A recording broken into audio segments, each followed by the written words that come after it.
அன்பார்ந்த உழைக்கும் மக்களே வணக்கம். கடந்த 2 நாளைக்கு முன்னாடி ஒரு பத்திரிகை செய்தி படிச்சிருந்தாங்க. அந்த செய்தியில் பரந்தூர் விமான நிலையம் அமைக்க நிலம் கையகப்படுத்துவதற்கான அறிவிப்பு வெளியிடப்பட்டிருந்தது.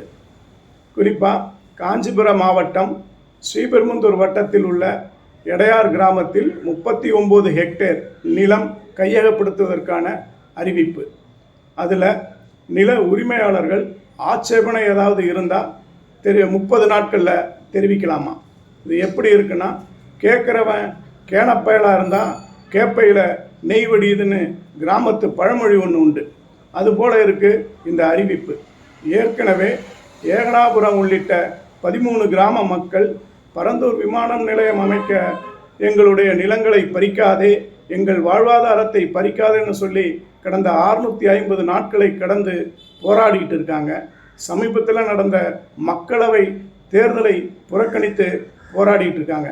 அந்த மக்களுடைய போராட்ட கோரிக்கைகளோ ஆட்சேபனைகளோ இந்த அதிகாரிகளுடைய காதில் விளைங்க.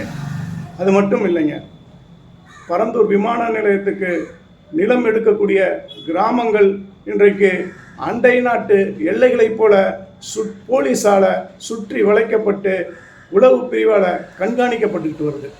அந்த கிராமத்தில் போராடக்கூடிய மக்களுக்கு யாரும் போய் ஆதரவு தெரிவிச்சிடக்கூடாது, எந்த பத்திரிகையும் போய் செய்திகளை பதிவிட்டு வெளியில் கொண்டு வந்து சொல்லிடக்கூடாது.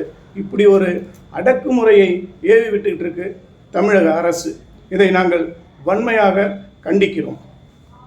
இன்றைக்கு வாழ்வாதாரத்தை இழந்து மக்கள் வாழ்வாதார பிரச்சனைக்காக இன்றைக்கு மக்கள் போராடிட்டு இருக்காங்க. கார்ப்பரேட் நலனுக்காக வாழ்வாதாரத்தை இழக்கும் வடசென்னை எண்ணூர் பகுதி மக்கள் போராடுகிறார்கள். மீன்பிடி உரிமையை இழந்து வரும் மீனவர்கள் போராடுகிறார்கள். ஒன்றிய அரசின் கொள்கையால் அடிப்படை உரிமைகளை இழந்து வரும் தொழிலாளர்கள் மற்றும் கல்வி உரிமையை இழந்து வரும் மாணவர்கள் போராடுகிறார்கள். இந்த போராட்டங்களுடன் பரந்தூர் விமான நிலையம் அமைக்க எதிர்ப்பு தெரிவிக்கும் ஏகனாபுரம் மக்களுடைய போராட்டம் ஒன்றிணைக்கப்படணும்னு சொல்கிறோம்.